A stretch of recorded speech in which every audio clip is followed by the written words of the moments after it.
All right, ladies and gentlemen, it's 1:30. It's time to get started with today's this month's One Piece reflections. We only got 2 chapters because Oda is still currently on break after his eye surgery. So we only got 2 chapters to go through, but they're massively impactful for the entirety of One Piece as a whole. So let's go ahead and get the formalities out of the way, shall we? Yo, peoples! Kyushu92 here, and welcome back to yet another One Piece reflection stream, where I, for those who don't know, go over every chapter we get every month for One Piece. And in the month of June, we only got 2, because Oda went on break in the middle of the month, and he's going to be on break until the 17th of July, which will actually be on a Monday, not a Sunday. So that's something to take into account. So, yeah, One Piece will be dropping on the 17th of July, and that's when we'll be getting the next chapter. But in the month of June, we got 2 chapters. Chapters 1085 and 1086 as well. And they were very important chapters, because the first one is called The Death of Nefeltari Cobra. Before we get into that, let me answer Kohagen here. You know, I was thinking, if for every action there is an equal and opposite reaction, then that means for Conqueror's Haki there is something kind of opposite Haki. Protector Haki, maybe? Well, if it's going to be the opposite of Haki, then it probably wouldn't be called Haki at all. Also, I wonder, what is the weakness of Blackbeard's Devil Fruit? It must have one, or else it would be broken OP. Well, it is an OP Devil Fruit, but it also has more than just the regular weakness of the devil fruits themselves. Like, obviously, he suffers. He has to deal with the fact that if he falls into water, then he's just as helpless as everyone else. But also, another thing that comes with the Yami Yami no Mi is the fact that instead of him being able to turn his body into darkness itself and allow things to pass through him easily, it doesn't allow him to do that. That's another drawback to the Yami Yami no Mi that thus far no other Logia Devil Fruit has. All Logia Devil Fruits, unless the person is using Haki, allows the users to be able to let things just pass through them as their bodies turn into the element, so that attack or object passes through them harmlessly.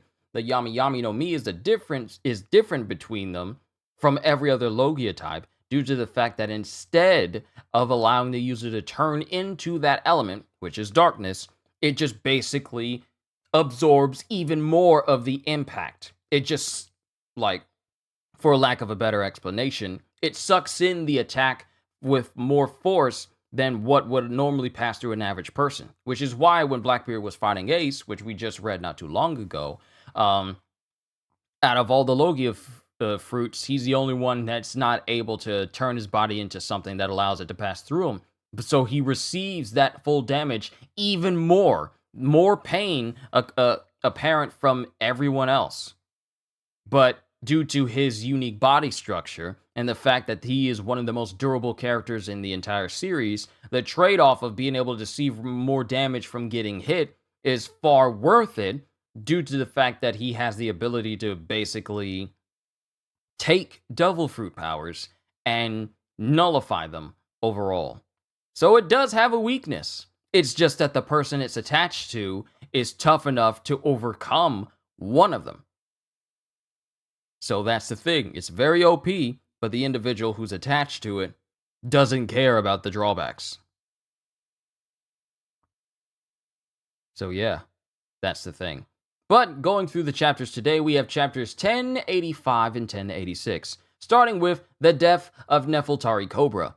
And this is the time when Cobra first sees someone sitting on the throne, which shocks Cobra, and he's coughing and coughing more and more. And the elders are sitting there. The elders are standing around him. They're all surrounding him. It is not meant for one person's will to sway the entire world. There are 2 things I wish to say, and 1 thing to ask of thee, Cobra. I know the name Imu already, but it must be a coincidence. Among the first 20, and then Imu speaks for the first time. Do not speak the answer, I will not provide it. Well, it's not the first. I don't think it's the first. Do not speak the answer. Do not seek the answer. I will not provide it. So already, Emu here is already cutting off Cobra. Already cutting off Cobra because Cobra is like, okay, amongst the first 20 nations. And really, when we find out, it's really 19 nations. But it must be a coincidence. Among the first 20, do not seek the answer, I will not provide it. But I can tell thee that thou wish to know. But I can tell thee what thou wish to know. The D is the name of those who once opposed us.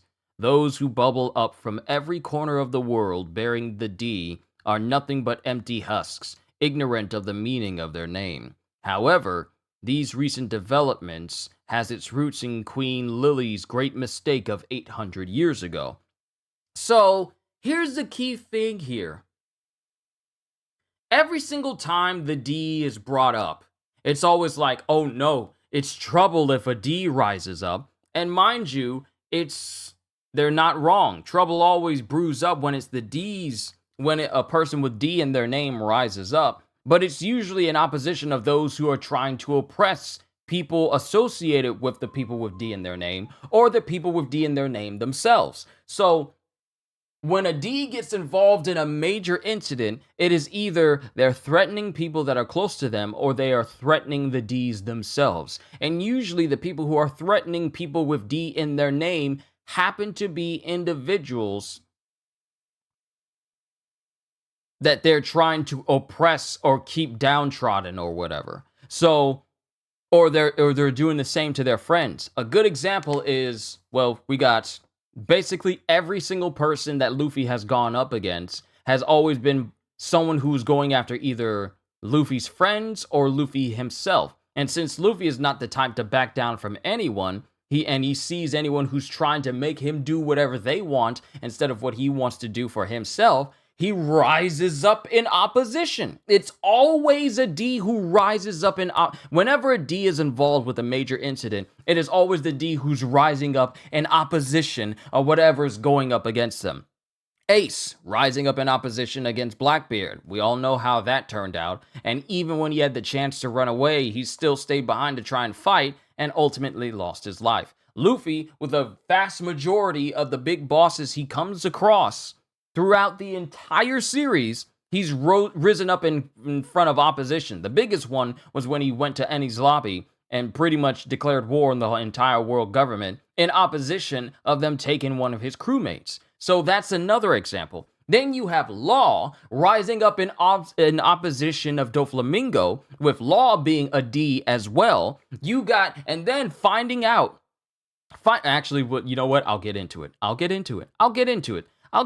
in a moment.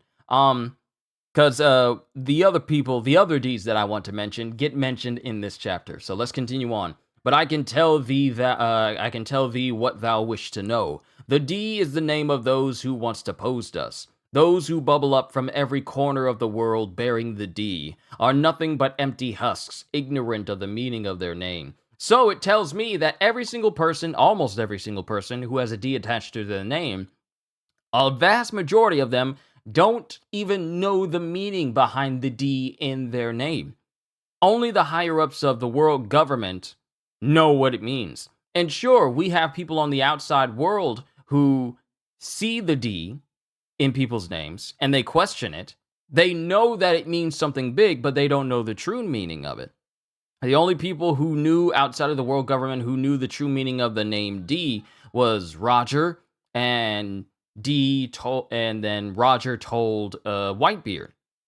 But no one else who has a D in their name truly knows what the D means for their name. I don't even know if Garp or Dragon knows, but I wouldn't be surprised if Garp and Dragon knew, simply because they are so knowledgeable of the world itself.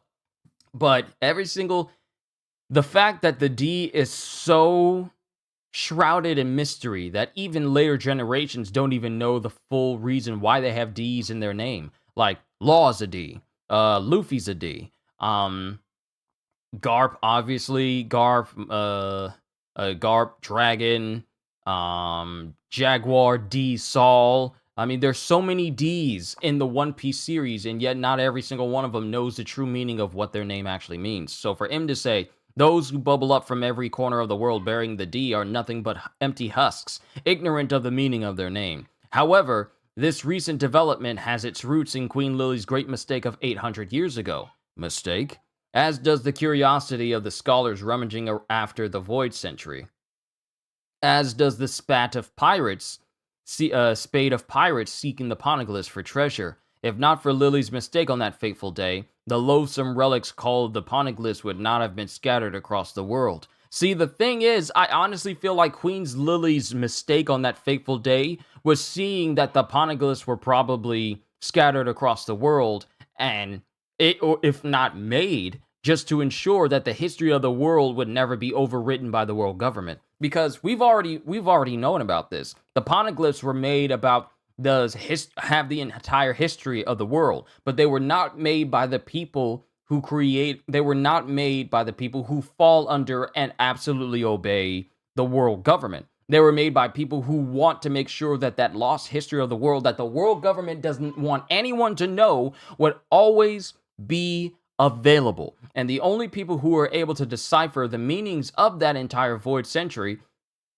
includes all the scholars of Ohara, specifically Professor Clover, and since all of them were pretty much razed to the ground and pretty much killed, Robin is the only person left who is able to decipher them, making Robin pretty much the most valuable person in the entire One Piece world, with the ability to decipher poneglyphs that have the capability of completely dismantling the entire world government and ruining all 800 years of it being active. So, my thing is, with this knowledge of the poneglyphs being scattered all throughout history, it truly is such a divisive thing for him to bring it up that on that fateful day, calling them loathsome relics. M doesn't like the fact that the history that I'm pretty sure that they and the world government want to completely cover up is still out there across the world, piece by piece. Where if Robin gets all of them together, everyone will know the true history of the world, which is something the world government doesn't want to happen. If not for Lily's mistake on that fateful day, the loathsome relics called the Poneglyphs would not have been scattered across the world. And this unfortunate event of the past has one disastrous potential explanation. Was the liberation of the Poneglyphs actually a simple mistake, or was it planned? So, what if all the Poneglyphs were all holed up in one location to ensure that they would be, maybe all of the Poneglyphs that are scattered across the world used to be at Marijois under lock and key, so that no one was capable of moving them. And even if they were made, and what if the Poneglyphs themselves had the history of the world written on them, but the first 20 gathered all of the Poneglyphs and had them in one location to ensure that, hey, even if these are indestructible and we can't destroy them, the history of the world is written on these, so let's just keep this on the lock and key so no one can ever know what truly happened at the beginning of the world, and no one can find out. What if what if they were all in one location, and thanks to Queen Lily,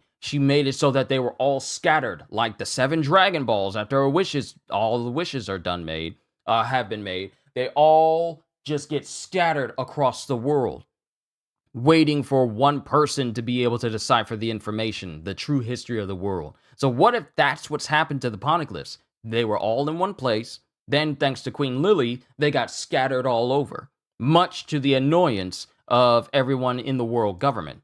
What if that's what happened? And this unfortunate event of the past has one disastrous potential explanation. Was the liberation of the Poneglyphs actually a simple mistake, or was it planned? And as this is being said by Im, all the elders take guns out of their coat pockets. The answer to that question must be found within Lily's letter sent to Alabasta, but I have only heard thee speak of Queen Lily of the Nefeltari dynasty. Why do you hide it from Mu? And the thing about this is that Mu is how Imu refers to themselves in the third person. They speak in the third person. Well, that settles it. Clearly, I will not be allowed to leave this room alive. So Cobra already went into the room, and knowing that these would be some very serious questions, already reserved himself to die because he knew that he was not going to be able to leave after finding out such mind-blowing, world-shattering information. If I told you a lie, would I escape the blow? The moment you saw Great Demu, your fate was sealed. And then it cuts to one of the elders with the big, gigantic mustache saying this as they're locking their guns, preparing to fire on Cobra. I suppose it was this. I suppose it was. This is the greatest taboo in the world. What's going on in there? Something's very... And then Sabo's in the room listening to this whole conversation. How he managed to slip in there without anyone finding out is anyone's guess, but he's in there. The letter was signed by the Queen of Alabasta 800 years ago, and her name was Nefeltari D. Lily. And then Eam's eyes narrow as they say D, and then a sharp arrow-like object shoots from the side towards where Cobra is and pretty much skewers him, causing him to drop to the ground. Then Sabo comes in and he launches above Cobra and hits all of the elders with Fire Fist. And then he takes an extension of that with a move called Rook Check and sends it flying towards Im, which Im then changes their shape, and they turned into some sort of creature that just basically eats the fire itself. Where did thou come from? And then we see 5 creatures. We see 5 creatures all around Sabo. 5 weirdly shaped creatures all around Sabo, including Im-sama, who's basically changed themselves into some sort of creature from the top of the throne. These 5 creatures, which many of us have surmised is the 5 elders themselves, they basically turned into creatures while Sabo goes, I would have liked to take all of you down right here. Alas, to think there was such a diabolical truth at the pinnacle of the world. And it cuts to the moment where the Denden Mushi takes a picture of Sabo. You're Luffy's brother? You would save me despite being a revolutionary? Our real enemies aren't the kings, it's those guys above you. How do you know Luffy, though? He saved my life. Heh, sounds like Luffy. And then it cuts to Sabo, who's running away with Cobra on his back. And then it cuts to Cobra, who's on his back saying, you can escape on your own. It's too late for me. Put me down. No, I'm saving you. I've realized something today. You must not die here. Send a message to Luffy and Vivi. Luffy and Vivi?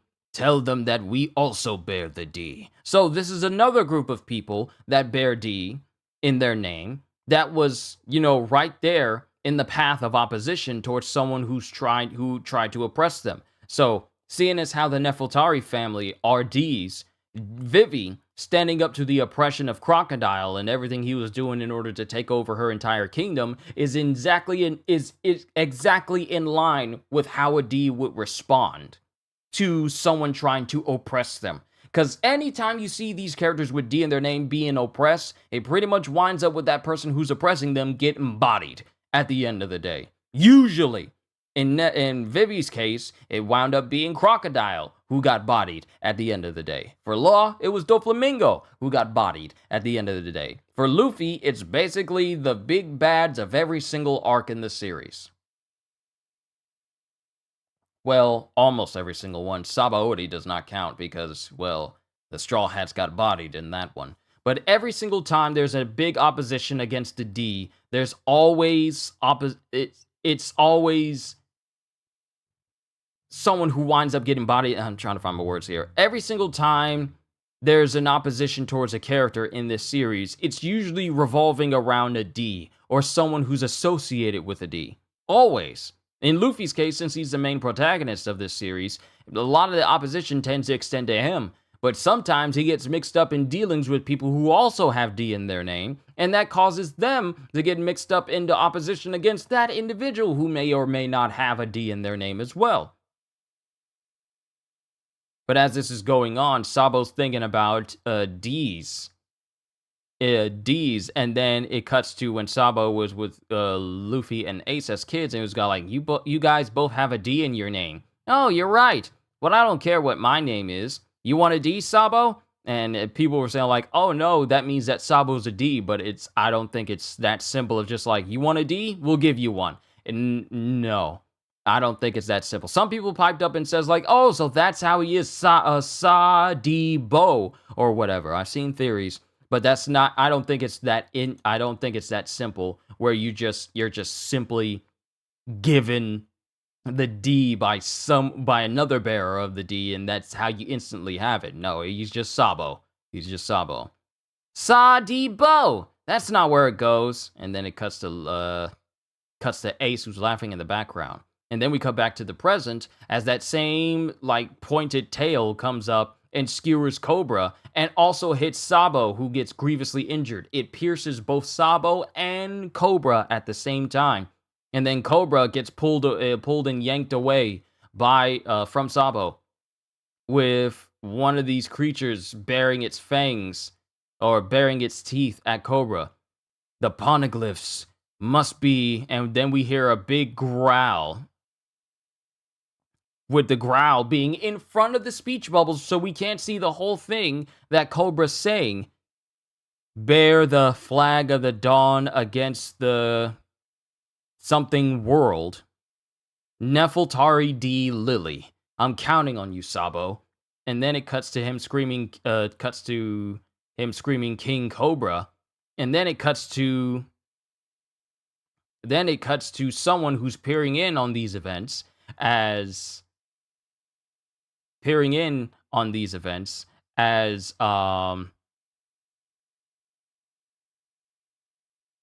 one of the Godosei. It was all like, who's there? And then we see that someone's looking through the hole, and it's actually Wapol, who's also witnessed the events of King Cobra's death.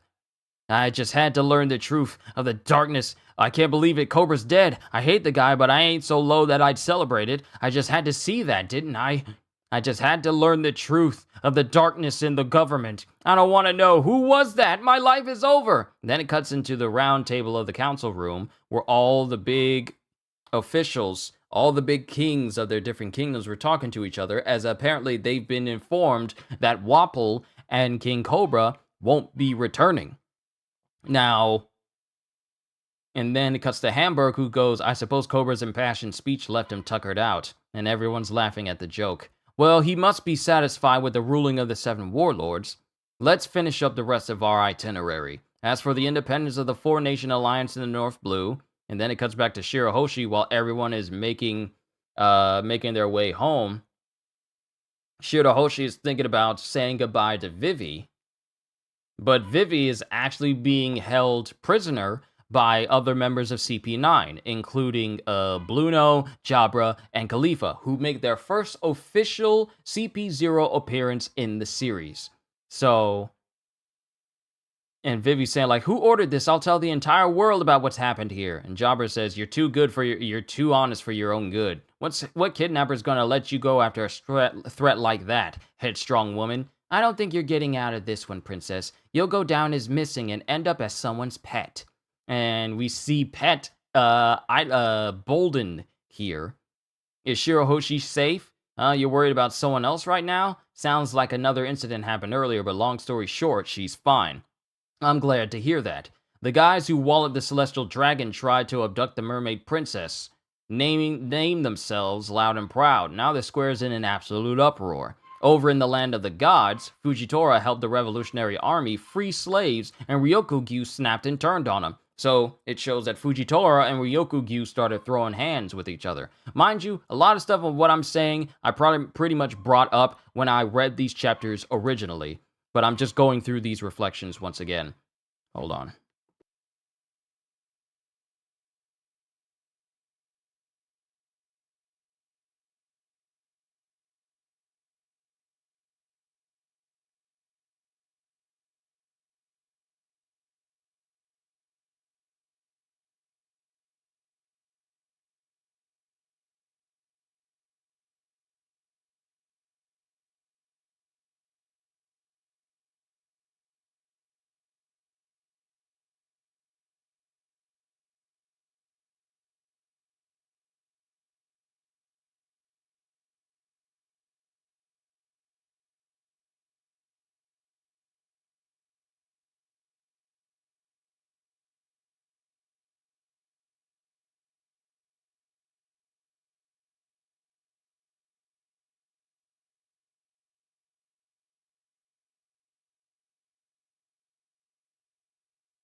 Hey, Ogata, it's good to see you. It's good to see you.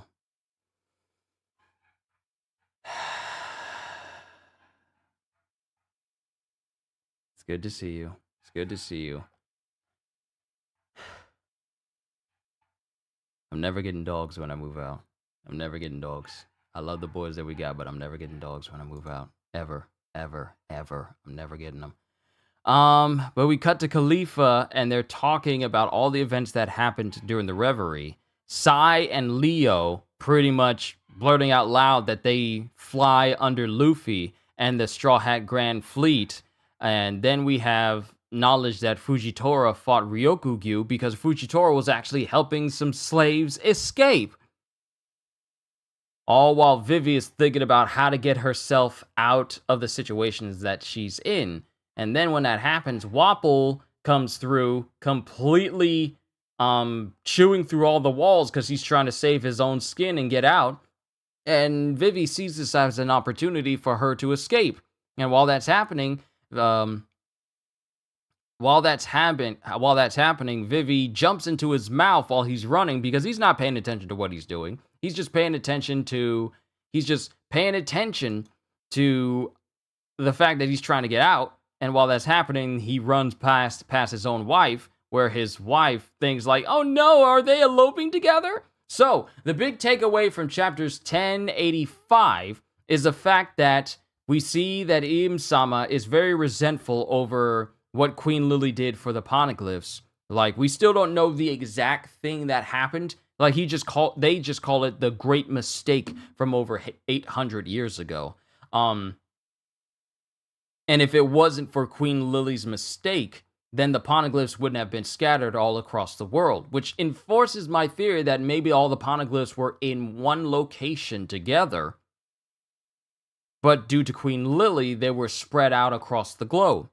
But then we find out that not only is Im-sama potentially a devil fruit user, but all of the Gorosei may be devil fruit users as well. Because after they get engulfed in Sabo's fire fist, the individuals we saw as a humanoid Gorosei are completely gone, and they're replaced by many creature-shaped figures that are cloaked in shadow, and we don't get to see them all the way, but it just enforces the idea that the Gorosei are not human at all. Not only that, but Sabo's there when Cobra is killed, and thus he gets pinned the blame gets pinned on him. A picture is taken to be posted around the newspaper so that the events of Cobra's death and his disappearance could then be answered to the public, but we would already know we already know that Sabo's not the one who did it, but it was the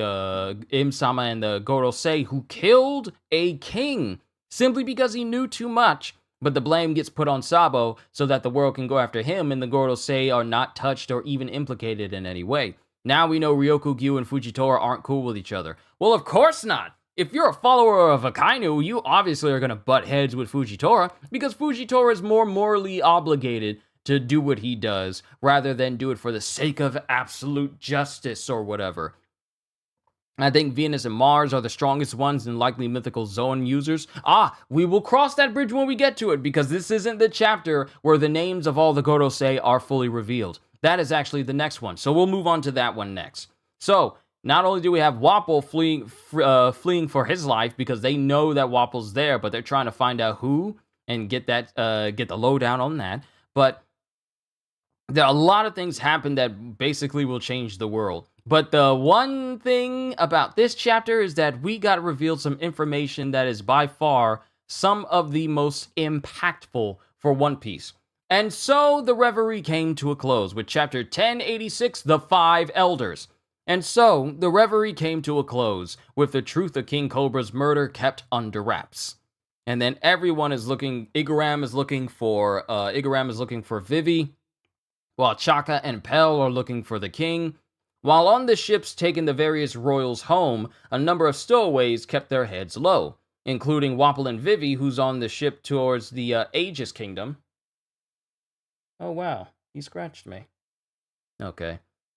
while it shows that Vivi and Wapol, I was wondering why my hand was kind of tingling, but he kind of scratched me a little bit.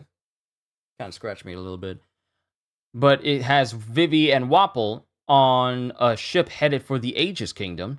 And then we have Morgans who's speaking to Wapol in a way for them to be picked up.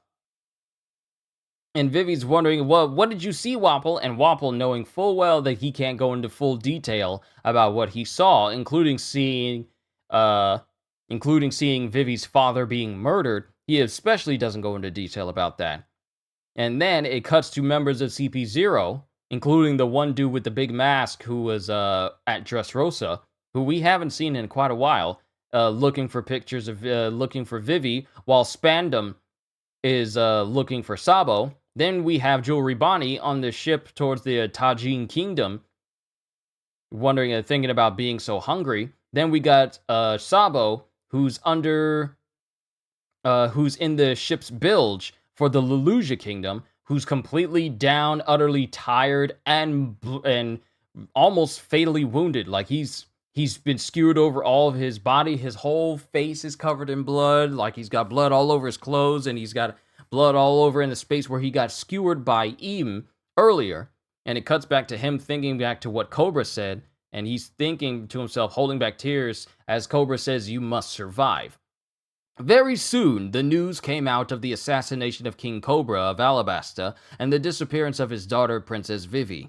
Then it cuts to Sega Marie-Joie, where we get some of the most important exposition in One Piece history. Now, correct me if I'm wrong, Ogata. Has it been just in time for reflections? Yes, we are! You are on chapter 1087 with us, Ozzy. 1087 with us. But you good, Ogata. I mean, we were going to get to that chapter anyway. It's not like you're speaking out spoilers or anything before we get there, because, I mean, we've already been through this, so you fine. But the images that we get in these next few pages are some of the most important that we get in One Piece history. Because if I go to the Gorosei, we saw the Gorosei as far back as what? Volume 41, I believe? Because we went over that when they were no, it was before that. It was actually back in the Alabasta arc, when after Luffy defeated Crocodile, and they were talking about how annoying he has become. So if we go back here, they were first introduced in chapter 233, episode 151, if you follow the anime. And chapter 233 was released all the way back in 2002. So, June 10th of 2002. And we got this chapter on June... Wait a minute. When did we get this chapter? Wow! It's actually been almost exactly, it's been exactly 22 years. Wait, 2002. It's been exactly 21 years since the Gorosei were first introduced, almost to the dot. If the last chapter we got, if this chapter 1086, was released on June 10th, it would have been exactly 21 years. 21 full years since the Gorosei has been. 21 full years! And to this day, we are just now getting the names of all the members of all the remaining members of the Gorosei, because we got Jay Garcia Saturn first. But it's been 21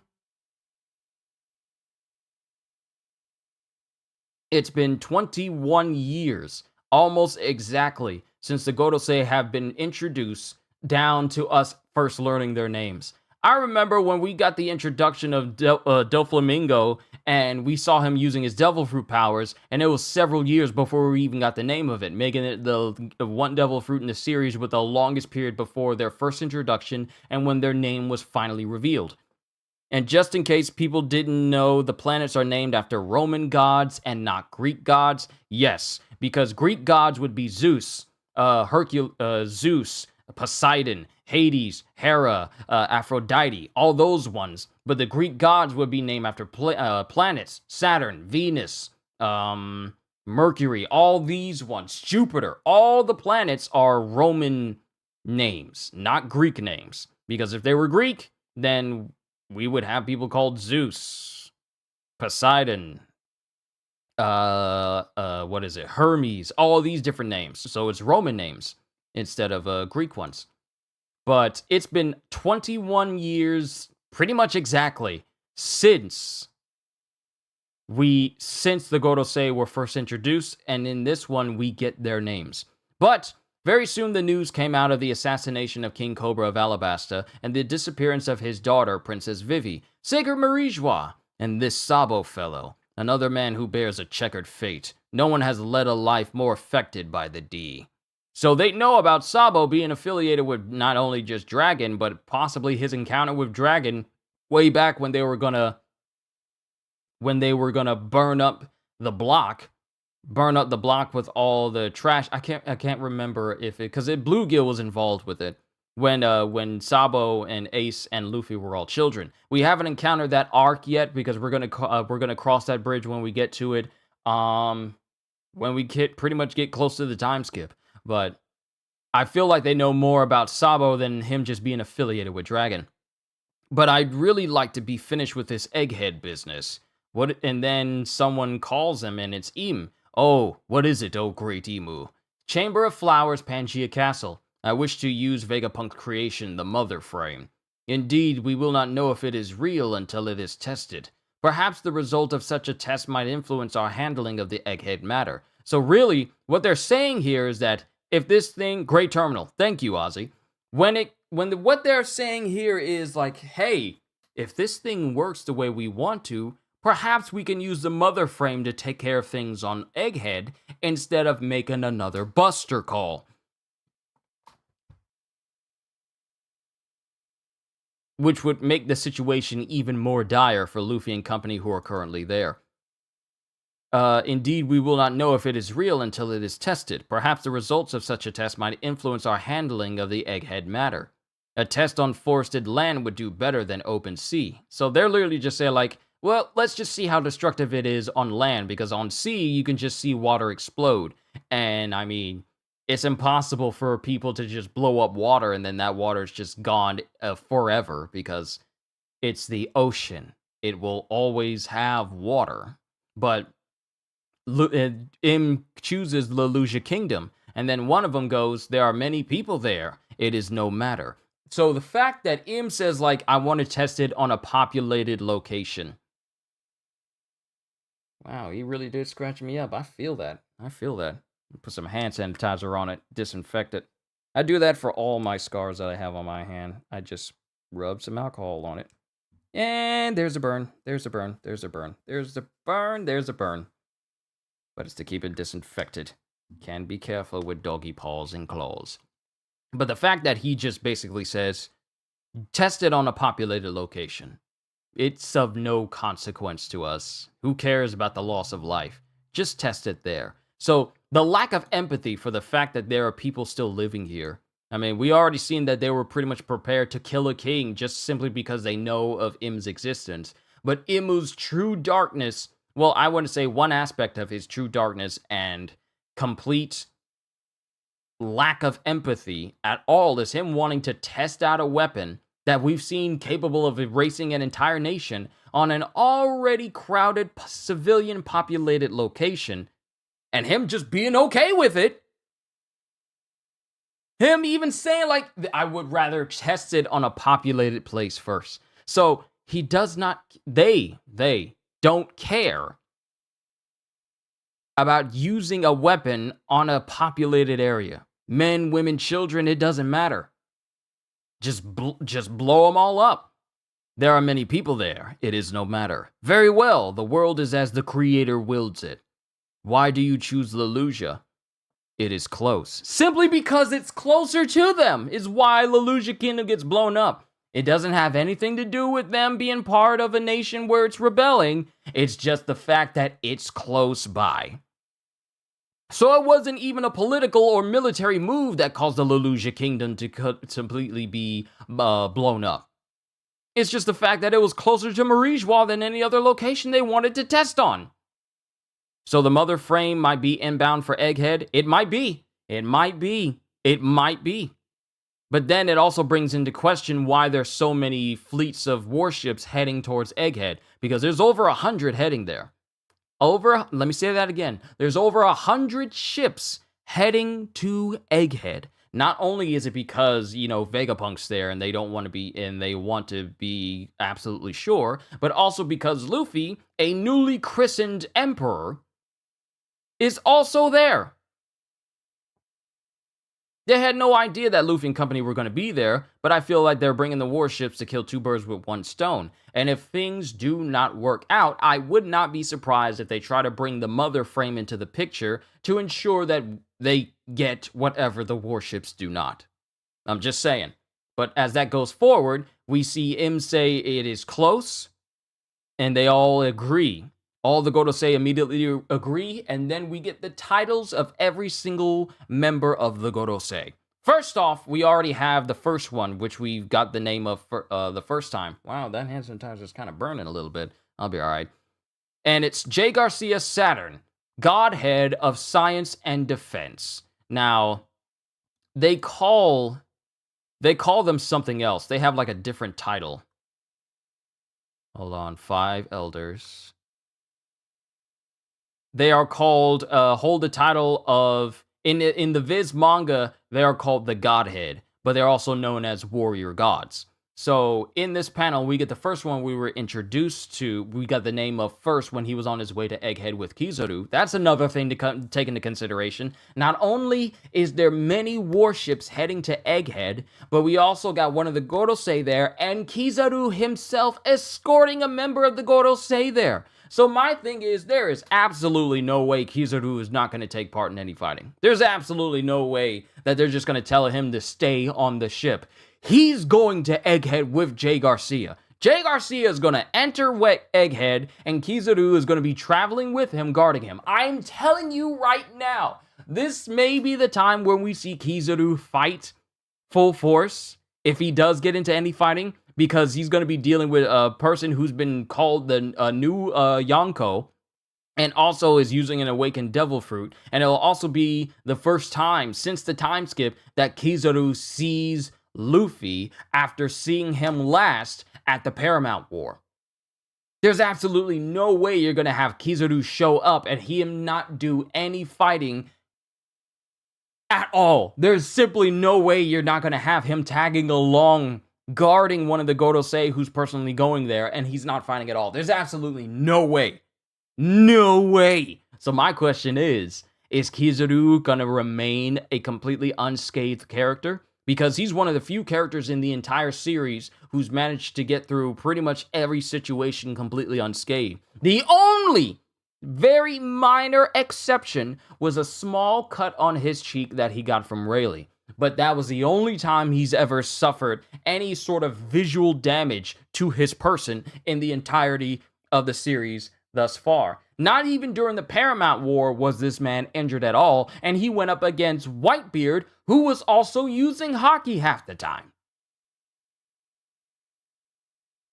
So the question is, if Kizaru starts getting in on the fights and he starts using his Pika Pika no Mi, like Amaro Murakumo, Yatano Kagami, Yasakani no Magatama, like, are we gonna see new moves from Kizaru?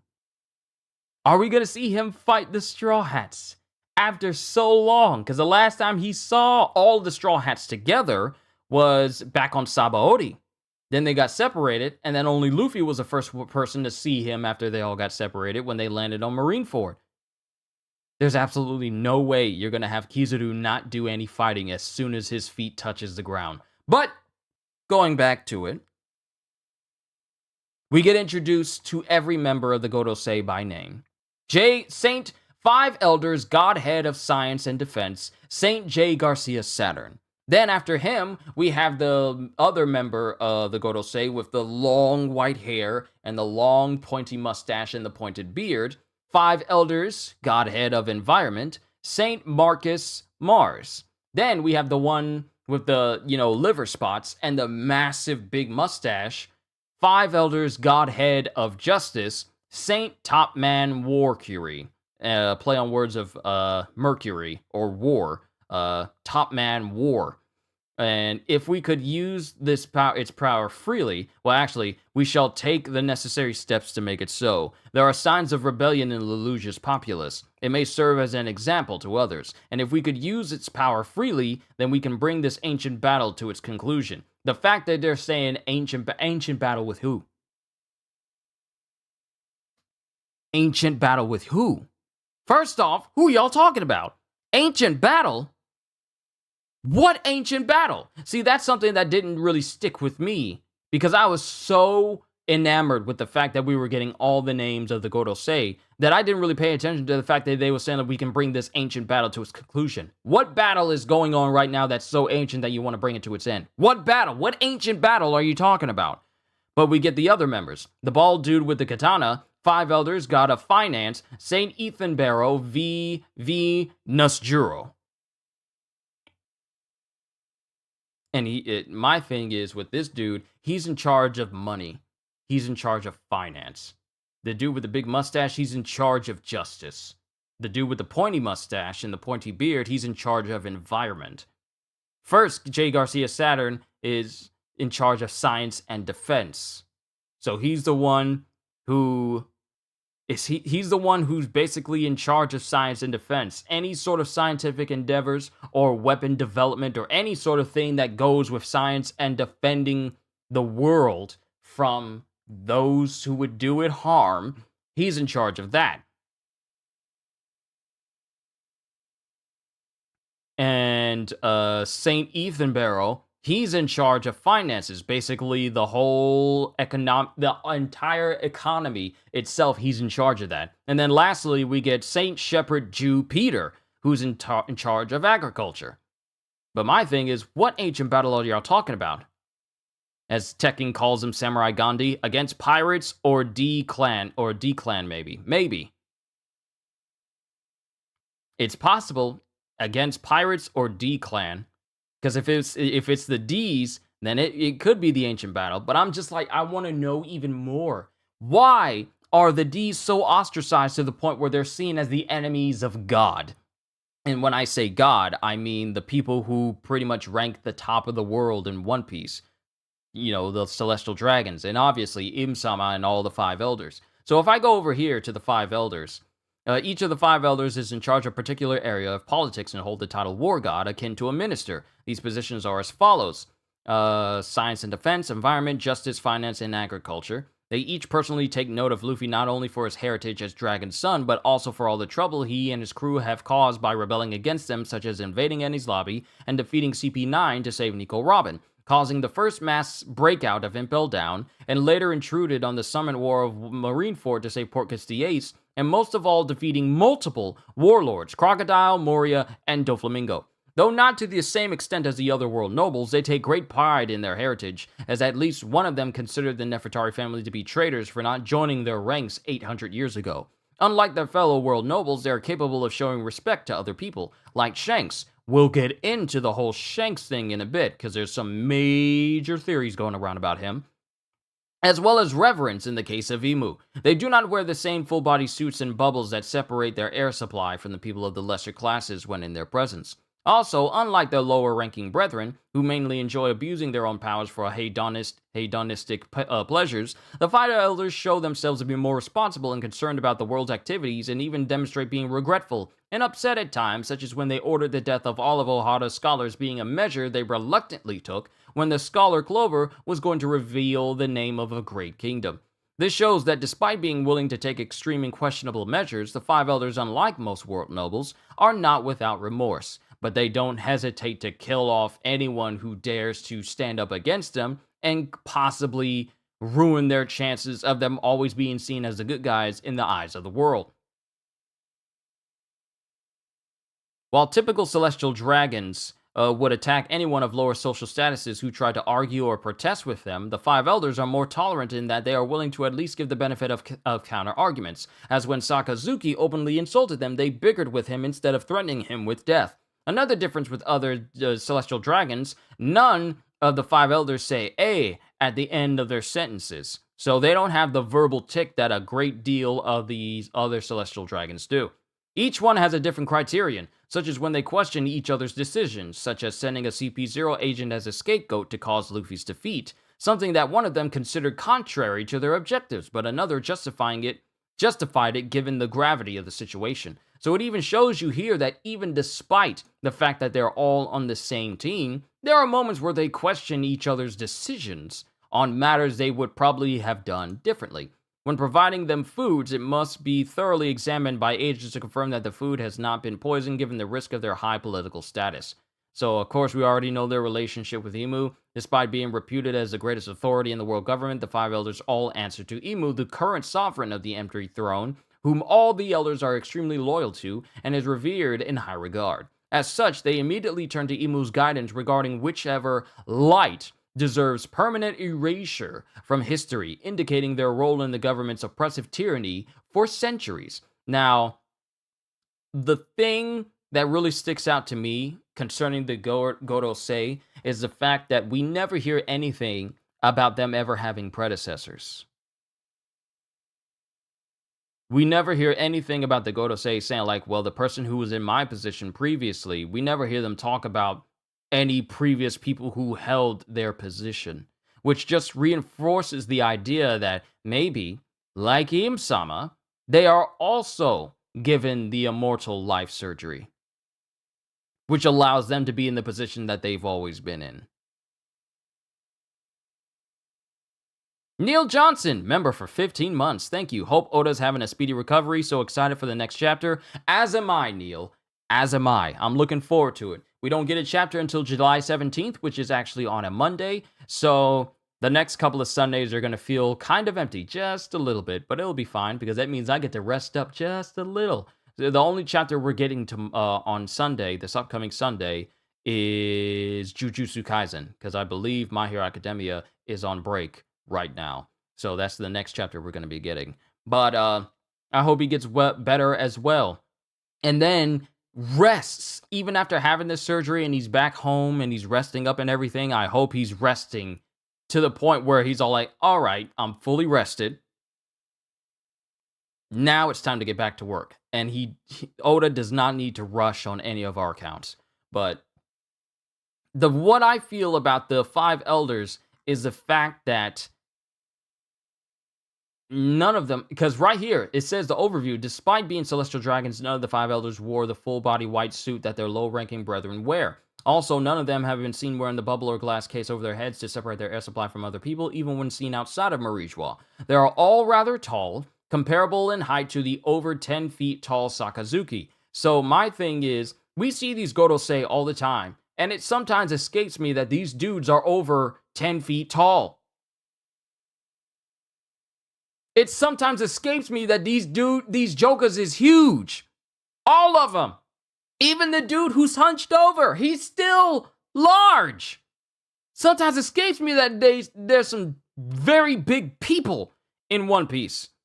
They're all rather tall, comparable in height to the over 10 feet tall Sakazuki. It would appear that none of them have physically changed in appearance over the course of 22 years, from the destruction of Ohara to current times. Everyone has progressed in age, especially during the time skip, save for women. Some of them have visibly, they haven't changed much. Like Robin, her skin has become a little bit lighter due to the environments that she was staying in. At least that's one of the reasons why people say that her skin tone changed. Others say it's a style change for Oda. It doesn't matter which. But when it comes to dudes aging, some of them show signs of aging, such as Mihawk. He has like a couple more wrinkles around his eyes after 2 years. But the thing about the Gorosei is the fact that none of them have changed appearance over 2 decades. Over 2 decades. They look the same when they were talking to Professor Clover. And now they still look the same 22 years later. Not much about their appearance has changed all that much, which reinforces my theory that the Gorosei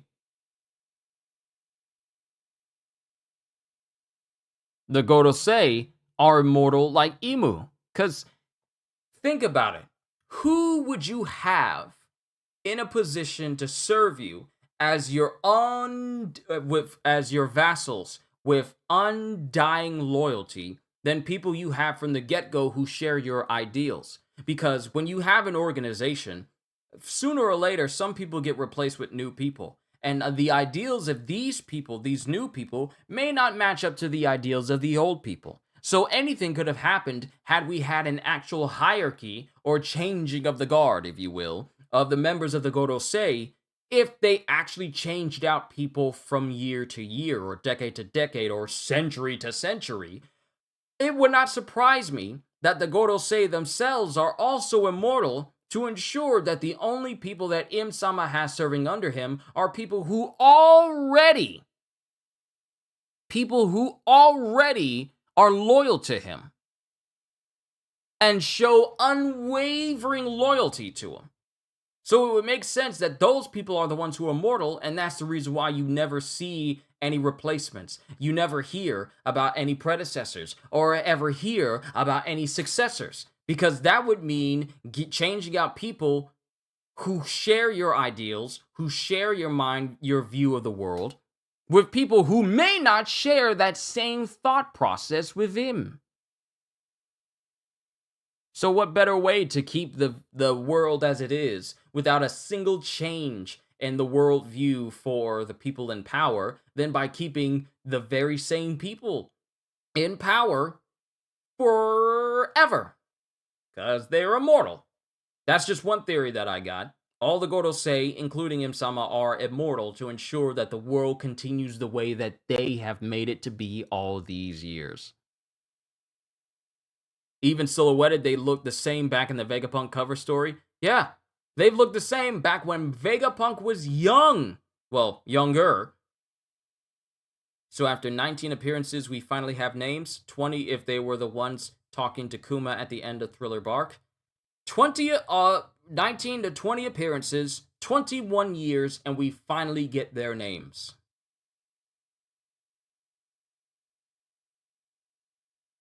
So already this chapter was by far one of the greatest chapters to just straight up drop for One Piece as a whole. So when that happens, Im says, there is one other thing. Yes, I desire Vivi. It will be done. And it's like, what purpose does he want? Why does Im want Vivi? Why? For what purpose? You trying to have a queen? Or are you trying to... Or is it another purpose? All I know is that if Im tries to threaten Vivi, you better not let the Straw Hats hear of it, because they already dealt with someone trying to threaten Vivi and take over her entire kingdom. Imagine what'll happen if they find out that this supposed king of the world is threatening Vivi. It's just going to be Enies Lobby all over again. Threatening the world government at their doorstep, literally. The Navy was stretched thin between the end of the Seven Warlords and quelling the sudden uprisings in member countries of the government. However, this was only the start of a new Navy campaign. So that's another thing to take account in here. That's another thing to take note of in here, is the fact that this whole matter of the, like, sorry, I got distracted because it said chat disconnected. I want to make sure everything was still fine. It still is. The fact that it says that this was only the start of a new Navy campaign. What's the entire Navy campaign? Because here, the Navy was stretched thin in between the end of the Seven Warlords and quelling the sudden uprisings in member countries of the government. So yeah, the Navy was already busy dealing with the uprisings and trying to fill in the spot where the warlords were left off. They were already stretched thin, but that's just the beginning of their new campaign. We don't know what their new campaign actually is. Ravi, It's always an absolute honor to see you. So what's this new campaign? What is this an idea from Akainu? Is this an idea from Warkiri? Yeah, is this an idea from Warkiri or Saint J. Garcia? Because also in these panels, we see the Seraphim of Doflamingo, Gecko Moria, and Crocodile. So they're out there right now, but to what extent, what is this campaign that's going on? However, this was only the start of a new Navy campaign, and Oda just leaves us right there thinking like, okay, so what new, because here's the thing, the Navy really hasn't been able to mobilize or do anything since the entire time skip happened. Like, they had moments where they would show up, but they didn't do anything to actually flex and actually try and push forward the idea of like, hey, the Navy ain't sleeping no more. It's time for us to move. It's time for us to do some stuff. Because it wasn't Akainu the first one who was complaining. He was the first one who was complaining. Yes, right there. Right there. I'm right with you. Ogata. Wasn't Akainu the first one who was complaining how, like, I'm not able to do anything right now because there's so many things happening right now. I can't even get a word in edgewise. Probably Sakazuki, since he made that declaration back in 1054. So I honestly feel like this is Akainu moving forward. Have you checked out translation changes in Viz of the last chapter? I'm looking at it, and nothing really looks to have changed since I last read it. Because when you look up the Mother Frame on the One Piece Wiki, it's called the Mother Flame still. But here it's still called the Mother Frame. So that name has not changed at all. Matter of fact, let me actually bring up the last chapter we got real quick.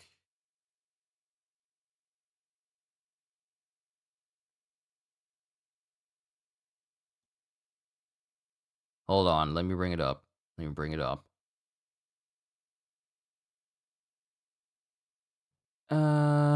There we go. And I'm just checking down here.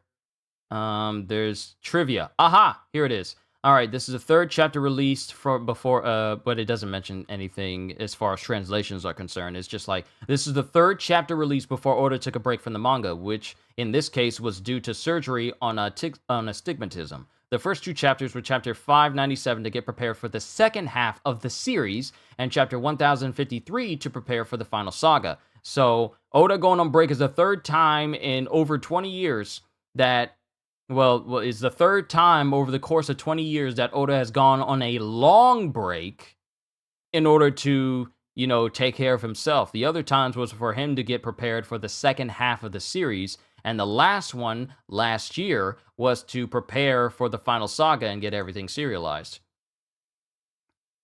They removed the King of God Valley fart? Huh, let's see. Because it cuts back, let's actually see.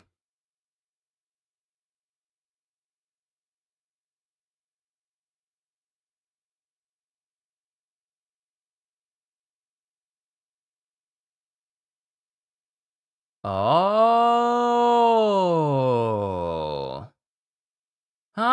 I see. So let's go back to this, because I didn't notice that.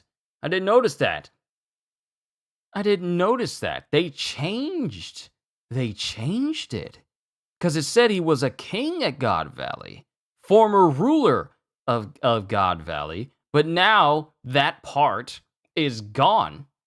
They changed it. So it's not him being the former ruler of God Valley.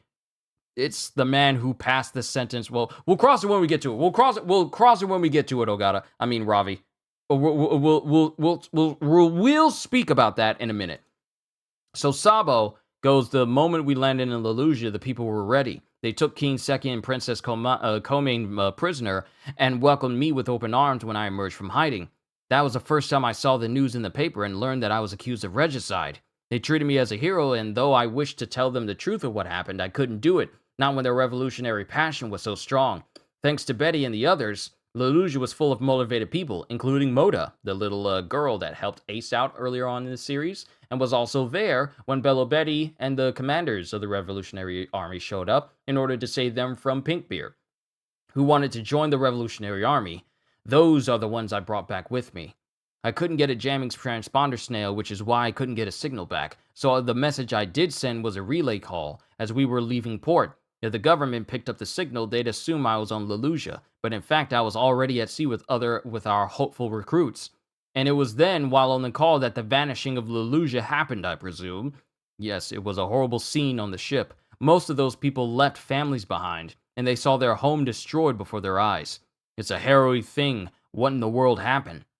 A great shadow covered the entire sky, and in the very next moment, a great shadow? Something that no natural living creature could explain. Some dark, vast thing flew above the clouds. Sabo, you said the name Imu earlier.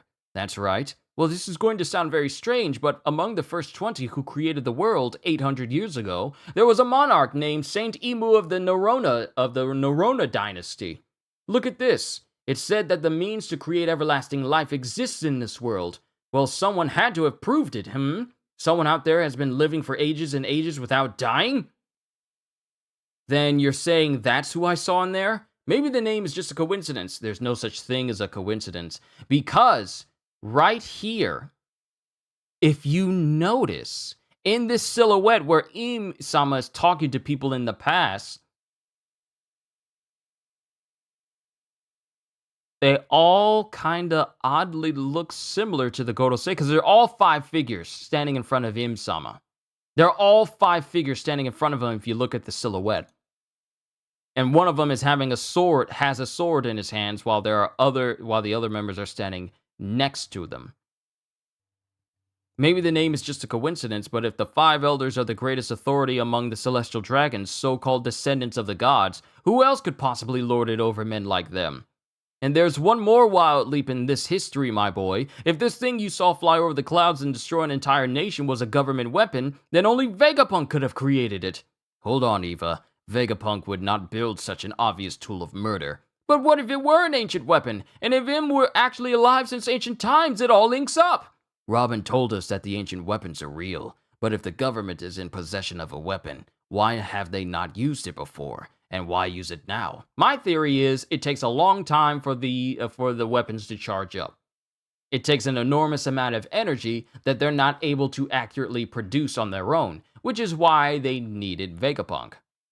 I wouldn't be surprised if that whole renewable energy source that Vegapunk was making, the Gorosei was hoping he would create so they could have an endless energy source for the Mother Frame. Because think about it. It would be far too overpowered for them to have this thing, just this object of power just flying everywhere, decimating any place that does them wrong, or seen as opposition towards their rule, and it just has unlimited energy and they're just using it however they want to. I honestly believe that this Mother Frame takes an enormous amount of energy, which is very limited, which they don't have full access to, which keeps them from using it as much as they want to. So my theory is maybe they're waiting on Vegapunk to come up with this unlimited, endless energy source that Vegapunk himself said that he wanted everyone in the world to have access to. I wouldn't be surprised if the Gorosei sees that as an opportunity of like, well, if Vegapunk did this, then we need to make sure that he makes that endless energy source that was replicated from that same gigantic ancient robot that assaulted Marie Joie many, many hundreds of years ago.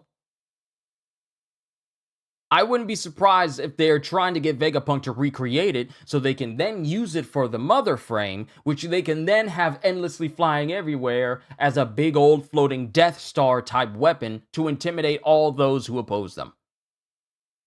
Because there's no way that Vegapunk is just going to talk about endless energy.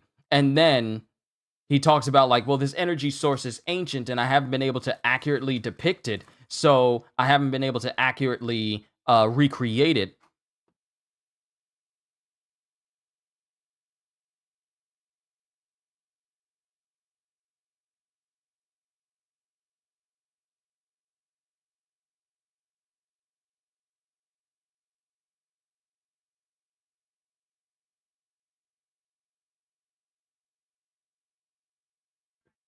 Family brought me food and it's nice and hot.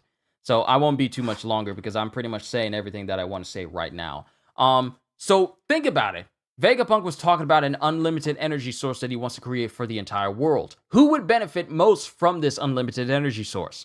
The world government and the Gorosei and Im-sama. What is an object that they can't use all the time? And there was like, this could be something that we can use to take care of the Vegapunk matter. But honestly, it also comes back to what Dragon says about like, well, if they've had this weapon all these years, and how come they haven't used it? Why are they just using it just right now? So it puts into question that maybe this is an object, maybe this is a weapon that requires enormous energy to power. So, like I said before, and I said this multiple times, I tend to repeat myself quite a bit. They're probably waiting on Vegapunk to perfect that unlimited energy source. But due to the fact that he knows so much about the Void Sentry, this could be eliminating him as a person to have that happen simply because he knows too much. And the benefits of him being alive and figuring out this stuff that the Gorosei obviously can't have. You have this new heart thing on chat today. Nothing seems to happen when I click it. Oh, stuff is happening because I see a heart pop up in chat. I saw the party. I saw the smiley face. I saw the party horn with the confetti, and I saw the 100. So it happens. I see it. It pops up on chat. I don't think it shows up on chat on my screen though, but it does pop up in the chat itself. So I see that. Trust me, I see it. I actually see it all the time because you're not the only one who does that. So thank you for that. So I wouldn't be surprised. That's just like the benefits of having Vegapunk around and him figuring all this stuff that the Gorosei don't know still does not trump the fact that he knows so much about the Void Sentry. Hence why the world government didn't want CP0 to destroy the lab. Yes, they don't want him to destroy the lab. They just want to bring down Vegapunk because that way they have access to literally everything that Vegapunk has ever created, but they won't need the creator. If they get his blueprints, what for do we need the original? If we can figure out all this stuff, how all this stuff works thanks to Vegapunk's notes, we don't need Vegapunk. So it all cuts back to this. Everything that Vegapunk has done, I feel, is for them to gain an advantage later on in the future. Not necessarily because he's the smartest man in the world. I'm seeing lots of hearts pop up. Thank you for the bits. I'm kidding. This isn't Twitch. I'm not a VTuber. But all the things that we've been seeing on Egghead, all these subtle things that Vegapunk has been talking about, things he wants to do for the world, and I'm just now noticing that these are all things that could possibly benefit the Gorosei if they ever got their hands on it. And then seeing as how they were casually talking about the mother frame, it just reinforces that thought that everything that Vegapunk has created, it could benefit the Gorosei so much in the future in terms of, turning the mother frame into a nation-killing weapon against everyone that opposes them. And not just nations, pirate ships too. Think about it. It's not just something that can take out nations. It's something that can take out pirate ships. Imagine, you got, say, I don't know, the Straw Hat Grand Fleet, and they're making their way to Marijois, and you don't have a way to take out every single one of those ships. What do? You just get your newly, freshly christened mother frame to fly out across the clouds over to where the fleet is and just start nuking them. That's an option. Because if my theory is correct, and I don't know if it is because I don't think like Oda, but if my theory is correct and the mother frame requires an enormous amount of energy in order to power, it would explain one of the reasons why Vegapunk is trying to create that new renewable energy source. Not just for the mother frame, but for the entire world. But for the Gorosei, it's probably best with them and only them. But imagine the mother frame being used against pirates, not just entire islands being wiped off the map, but just about pirates as well. Just look at 1075 and second floor, building B is the weapons development floor. Yeah.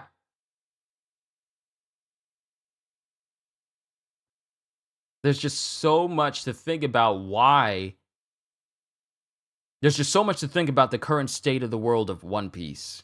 Because not only do we have to worry about the events that's happening on Egghead, not only do we have to worry about the Gorosei and whatever they're doing, pirates, as it stands right now, their presence is not as apparent as the things that are happening right now in Marijois. I mean, last we saw two pirates.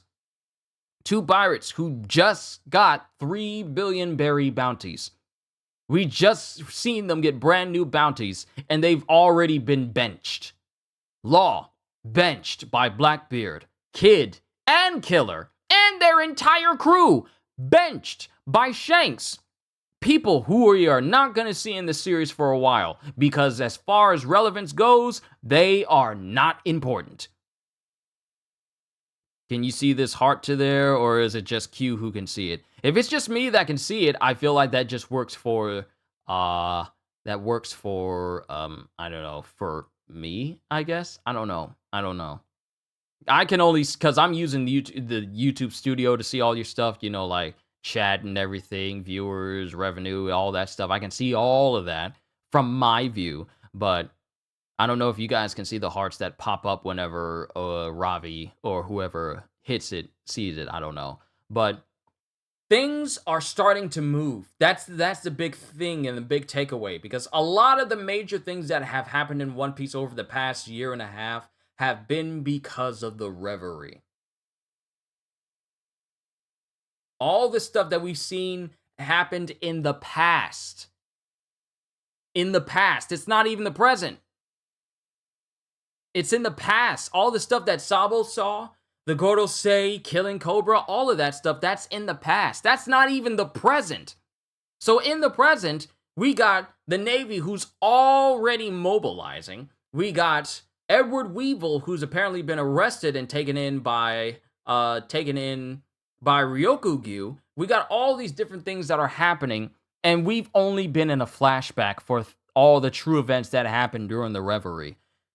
And we haven't even gotten back to the present. See, when I tell you when Egghead is over, because really, the Egghead arc is still by far an arc I feel is like a majorly short arc. I feel like it's a short arc compared to all the other arcs that we have. It's definitely not going to be Wano length, because Wano was like, what, 2 years? 2.5 years, I think? But when we're done with Egghead, that's when things are going to get serious. But I haven't even finished the chapter yet, because we need to move on to the next part. Robin told us that the ancient weapons are real, but if the government is in possession of a weapon, why have they not used it before, and why use it now? So, we cut back to the present day, when in the present day is when things really kick off. In the present day, in sacred Marijois, a single celestial dragon had just been executed, who we later find out was... But this was not news meant for the world to hear, because the world has never heard of a celestial dragon dying. Lafitte and Katarina Devon, unconfirmed, are inbound to Egghead. They might be more than a pest and a problem. Yeah, because we have one of the Blackbeard pirate ships sailing towards Egghead, and we already have Blackbeard, who bodied Law, who managed to get away with the help of Beppo and a rumble ball from Chopper, and we have him with Virgin. So all the members of the Blackbeard Pirates, and I gotta get back to this chapter and then finish, because I still have hot food. But all the members of the Blackbeard Pirates are off in different directions. Captain Blackbeard, Admiral Blackbeard, is with Jesus Burgess, Van Augur, and Doc Q. Then we have San Juan Wolf, Avalo Pizarro, Vasco Shot, and Shiryu, who are all, along with Kuzan, who are all on Island Fullaled, which leaves Lafitte and Katarina Devon, who are off on their own. And I gotta agree with Ogata. They are probably the ones who are making their way towards Egghead as well. They're making their way over there. So we have an account of where these other members of the Blackbeard Pirates are, but Lafitte and Katarina Devon are pretty much the only ones who are unaccounted for presently. So that's going on now. But in the present day, in Sacred Marijois, a single celestial dragon had just been executed. But this was not news for the world, not news meant for the world to hear. Because imagine how the world will react if they found out that a celestial dragon died. The whole moniker of the celestial dragons being seen as gods would just go straight out the window because gods don't bleed. So that would cast doubt on just how powerful these celestial dragons are. If they can die, they're just like regular people. And that's something that the world government doesn't want the world to think about celestial dragons, because the world government wants the celestial dragons to continue to be put on this whole big old pedestal because of their pedigree. But this was not news meant for the world to hear. The man who passed the sentence was a dominating figure who once distinguished himself at a place called God Valley. Now, this is where the translation, well, not actually the translation, but this is where this was actually changed. Because it used to say that this was a dominating figure who was once the king, the ruler of God Valley. When I read through this chapter originally, it says that this man was the ruler of God Valley. But it's apparently been recently changed, so it says the man who passed the sentence was a dominating figure who once distinguished himself as at a place called God Valley. Today, he is the supreme commander of the Holy Knights. The man he had executed for protecting the fishman was Saint Don Quixote Miasgard. His name is Saint Figurland Garling. So, we get the name the very first person from the Holy Knights, and he's a supreme commander over all of them, and he pretty much issued our very first celestial dragon death of the entire series. Now, we need to go into the whole Figurland thing, because there's a lot of theories, especially if people are taking the information from One Piece film Red as canon, even though it's counted as non-canon, that Shanks himself hails from God Valley. Because it has like an end image when Shanks is found as a baby, is found in a treasure chest that was taken by Roger and Rayleigh at the time. He was a baby, and the place they left was God Valley, apparently. So people are associating that Shanks comes from God Valley, so maybe he has a relationship with the Figurland family, and that maybe Shanks is a Figurland himself. Now, mind you, I'm not going to get behind this type of idea until Oda himself absolutely confirms it. If it turns out to be the case, then it could explain why Shanks has been able to have so much leeway with some very powerful figures over the course of this entire story, from being able to convince the fleet admiral of the entire Navy to stop the war simply because Shanks asked him to, and the fact that Shanks was able to get an audience with the Gorosei with them even sending their guards out without a single worry in the world. If this in fact proves to be true, then that would give like a good explanation as to why Shanks has been able to do so many things with so many other people that normally wouldn't be labeled as impossible. Karma, good to see you. Not everything in Film Red is non-canon. Yes, that's also true. But until I see it in the manga, I'm going to count it as such. So, we get the introduction of Saint Figurland Garling. Stand up for subhuman scum and you sink even lower. So, yeah, we get our first celestial dragon death of the entire series, and it's of the one person who acts pretty much the most human out of every single celestial dragon we've ever come across, save for Don Quixote homing. And the thing is, a lot of the Don Quixote family, save for Doflamingo, seem to have like a normal outlook on life, except for Doflamingo, who is just, he's suffered the most of the brainwashing and fell prey to it. It would explain how he's respected somewhat by the world government, but it doesn't hype Garling as a strong character for me. See,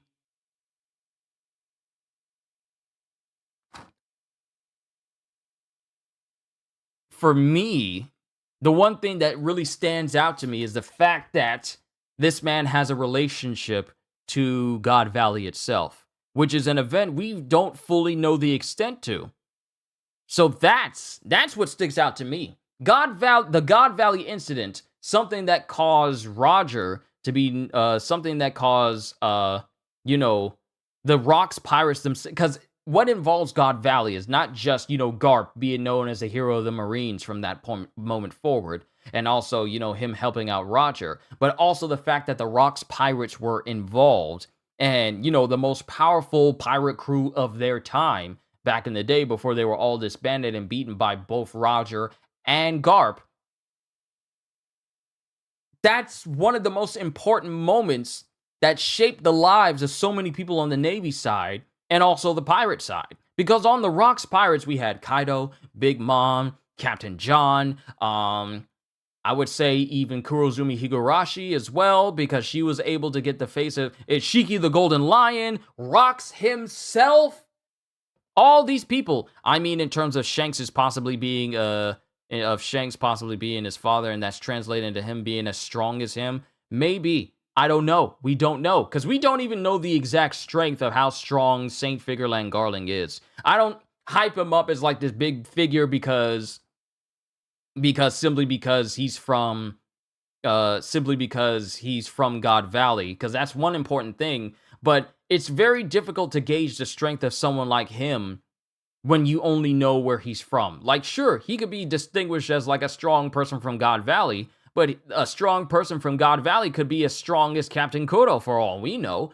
But he's also he's also the Supreme Commander of the Holy Knights. And the fact that Sakazuki himself said, like, if they get involved, things are going to get really annoying, which is something that you would normally not see Akainu say for any other matter. Any other matter, he would just see it as, he would just brush it off. But when it came to the Holy Knights potentially getting involved in things that were happening, getting involved with things that could possibly happen in the future, it just shows you that Akainu knows, like, hey, if they get involved, then things must be serious. And you know how non-seriously Akainu takes a whole bunch of things, because his whole idea is all like, we'll just kill them all and that'll solve it. So, for all we know, he could not be all that strong. But then again, he could be incredibly strong. But we just don't know to what extent. We're just going to have to see. Because one thing that'll let us know just how strong, in terms of strength, Figurland Garling is if we see his subordinates fight. Not necessarily him fight, but the people under him fight. If the people under him fight prove to be insurmountably strong, then it could stand to reason that Garling is, even stronger than all of them. So we can base his strength off of the strength of those who serve under him.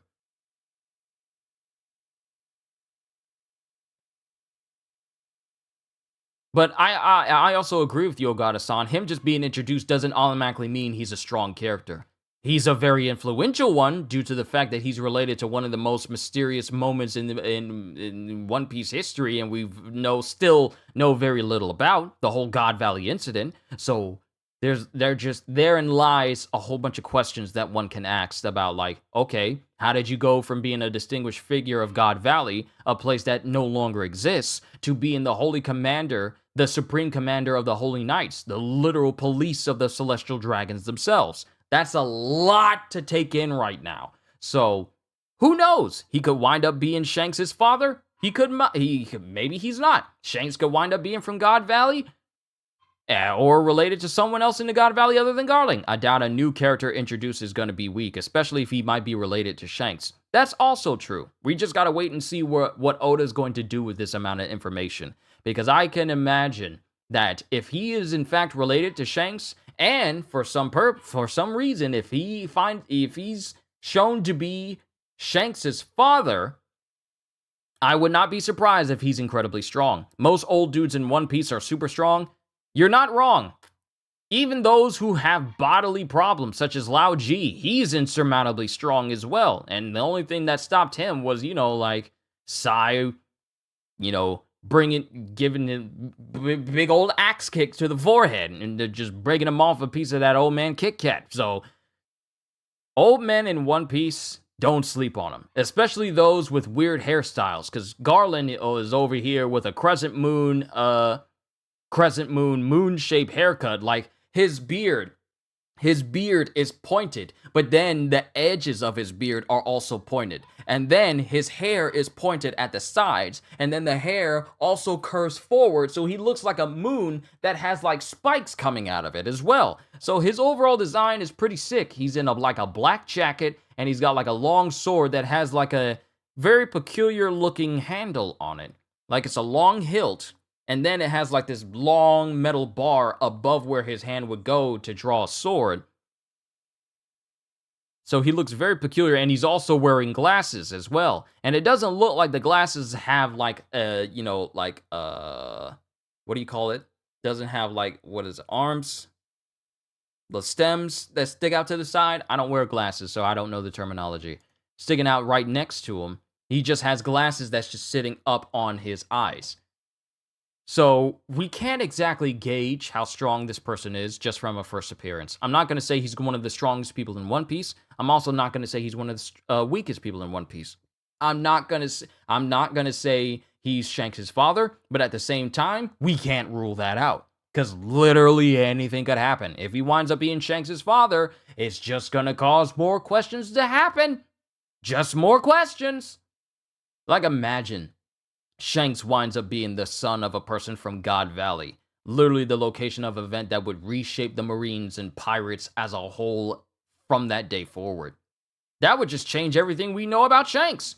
You could see him being one of Jinbei's fights and last fights in the end game, especially what he said at the end of the chapter.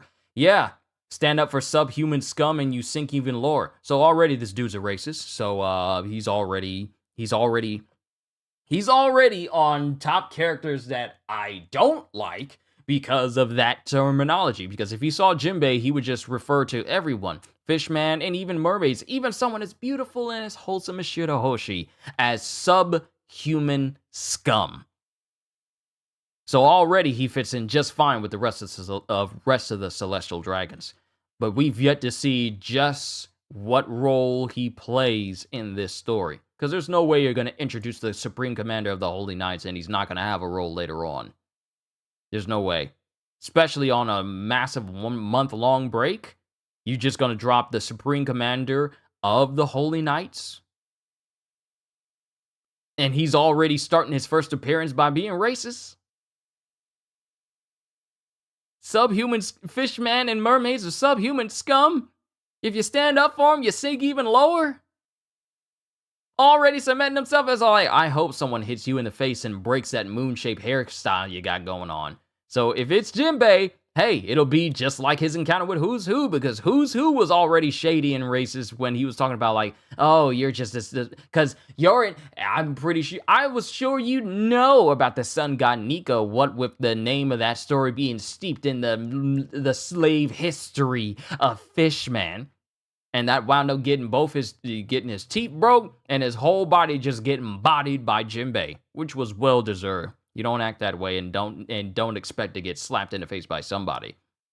This arc's name should be lots of new characters arc. I mean, you're not wrong. Some characters we already knew about, but it really was the Reverie reveal arc, because we got the names of all of the Gorosei. We got the name of the thing that was capable of destroying Lelouch. Egghead arc is giving us small bits of information on God Valley, maybe Kuma's flashback, if we see it will take place there. See, I would love to go back and see Jewelry Bonnie, because we haven't seen Bonnie in a minute. I would love to see Jewelry Bonnie experience more of Kuma's memories. Not just the memories when he was a child running away from Marijois and they were trying to drag him back under penalty of death of everyone around him.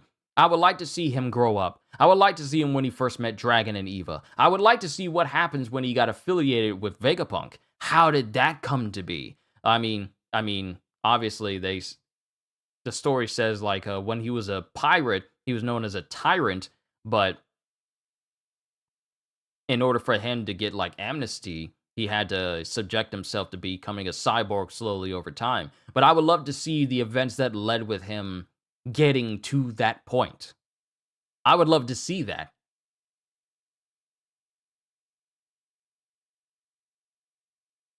But that's just the thoughts that are in my head. We got about 16 more days.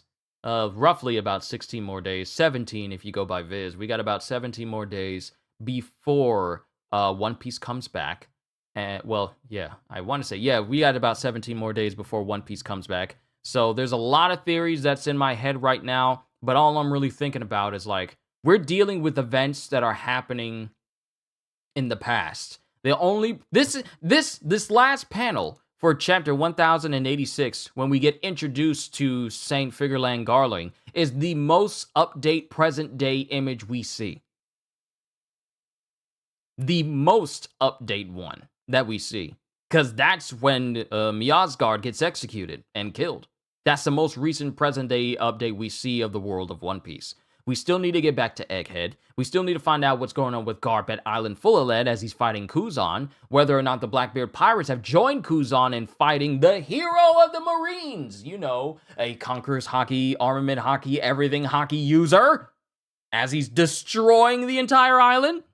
So far, we've had a bunch of battle royales, with the newest one being the Blackbeard Pirates versus Garp and Sword. Might be setting up Seraphim attack on Empty Bluffs. See,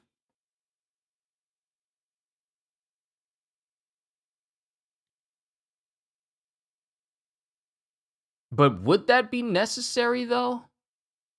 Because wait, where are the Empty Bluffs again? Empty Bluffs. All right. Yeah, that's Buggy's place. Right. I forgot that was Buggy's place. Kuzan versus Garp. Who you got? The one that fought Roger on a regular basis. Which Kuzan is not the one who did that. I mean, Kuzan, he's strong. But at the end of the day, we seriously got to take into consideration what Kaido said. Only Haki can transcend all. The man was literally frozen solid by Kuzan. And he instantly broke out of it. The difference between him and Whitebeard is that Whitebeard used the vibrations from his Quake fruit to get out. Garp used pure strength. And before he even did that, he nuked a whole city just from the shockwave of his fists. So my money is on the one who cornered Roger multiple times. My money's on Garp. No question. Hate to break it to you, but Kuzan is not losing this. We'll see. In the same chapter, we had Blackbeard packing up Law, so he might be on his way back. He might be. Hate to break it to you, but Kuzan's not losing this. Where do you get that information from? Explain, Karma, please. You can't say stuff like that and not explain how you think Kuzan is going to win over Garp. It's going to be a hard fight. Incredibly hard fight for him, because not only is it his former mentor, but it's also Garp.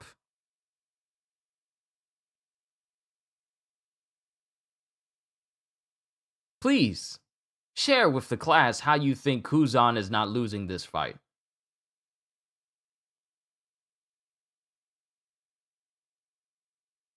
No, I'm serious. I'm waiting. I'm gonna give you time. Go ahead. Explain.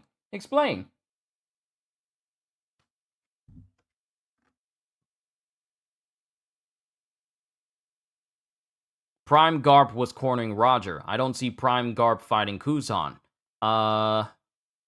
No, you don't. But Garp from the current timeline was also the same one who was going to make his way over and kill Akainu during the Marineford War. And Sengoku had to hold him down because he knew Garp was going to kill Akainu. So, if Garp is capable of killing Akainu to the point, if Garp is that much of a threat that Sengoku had to hold him down to keep him from killing Akainu, there's no doubt in my mind that Garp is capable of dealing with Kuzan. And that's from information that I know. So that's how I feel about it. Kuzan needs to pull out all the stops if he ever hopes to even slow down Garp. But not only that, but, he's a master of Conqueror's Haki, which means that he doesn't even need to physically touch Kuzan to actually harm him. He's a master of Conquerors and Armament and Observation as well. So he's good at all three. He's capable of fighting literally anyone. He doesn't need to touch you to hit you.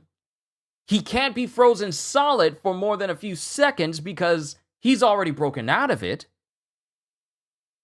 Logia awakening over Haki. Only Haki can transcend all. Your awakening means nothing if Haki negates it. I'm sorry, but that's just how it is.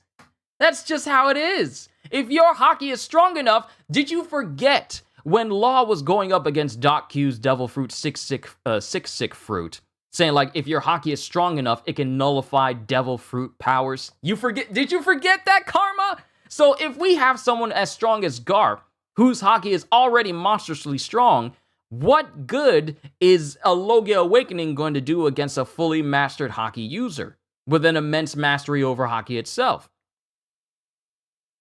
See, I feel like you're taking like the whole fact that that Kuzan versus Akainu was able to completely change the landscape of Punk Hazard. One side's always on fire, one side is almost frozen. But what does that matter to a person who's capable of negating Devil Fruit powers through Haki? Those words came from the person who couldn't even reach their awakening and let a 19-year-old outmatch them in Haki. You're saying that, but Roger beat everybody, including people with Devil Fruit powers. So that statement still stands. And he only had strength and Haki on his side. So that statement still stands. Only Haki can transcend all. It doesn't matter how good your Devil Fruit powers are. If your Haki is strong enough, it can overcome it. Because I've yet to see a single Devil Fruit fully overcome Haki. We've seen in examples of people who are resistant to it, such as Akainu, who's learned how to be resistant to Haki users such as Marco and Vista during the Paramount War, but it wasn't enough to stop him. He just said, like, Haki users are annoying, but he was still fine after being cut. But I've yet to see a single Devil Fruit surpass Haki itself.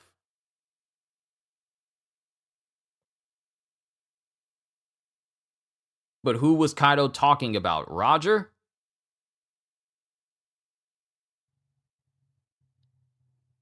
I wasn't serious about Awakening over Haki, but Whitebeard beats Roger, in my opinion, which would make Devil Fruit plus Haki over Haki. No, they clash numerous times.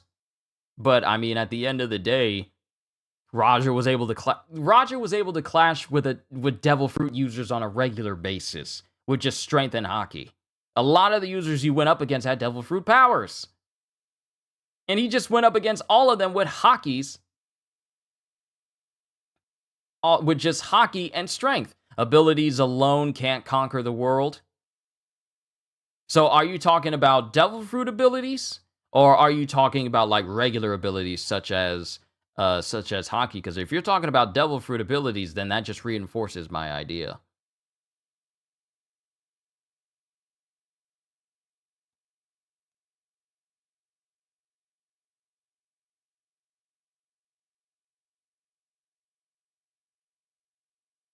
No, seriously, I like this conversation. Let's keep it going. Let's keep it going for like a couple more minutes before, because my food.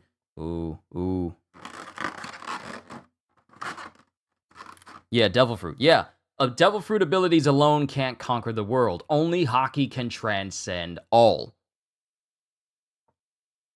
Gear 5, Haki, Devil Fruits. See, you keep bringing up Devil Fruits, but it still doesn't matter. Even if Luffy... Wait, actually, hold on.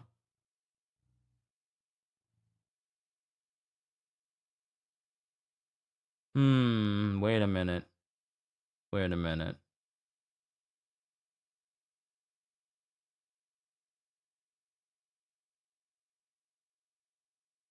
Hold on. Gear 5, Haki, Devil Fruits. But you're classifying Gear 5 as completely separate from Devil Fruits itself when it still falls in that category. So my thing is, here's a question. Was Kaido using Haki when he was fighting Luffy in Gear 5? Because if he was, I mean, Luffy still got hurt. But since he was in his awakening, he kind of... he still survived it. Hold on.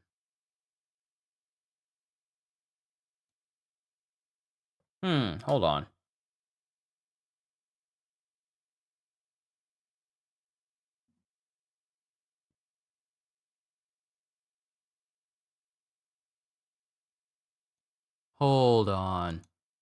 Hold on, let me look this up.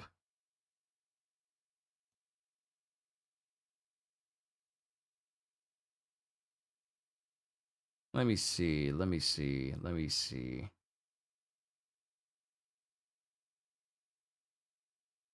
Hmm.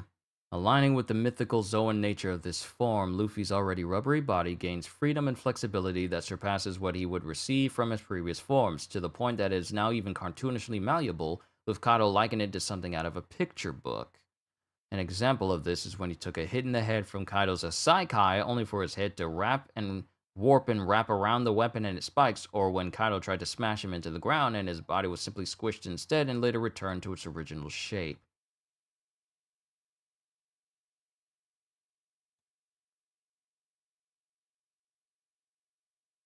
Hmm. Pretty sure he was?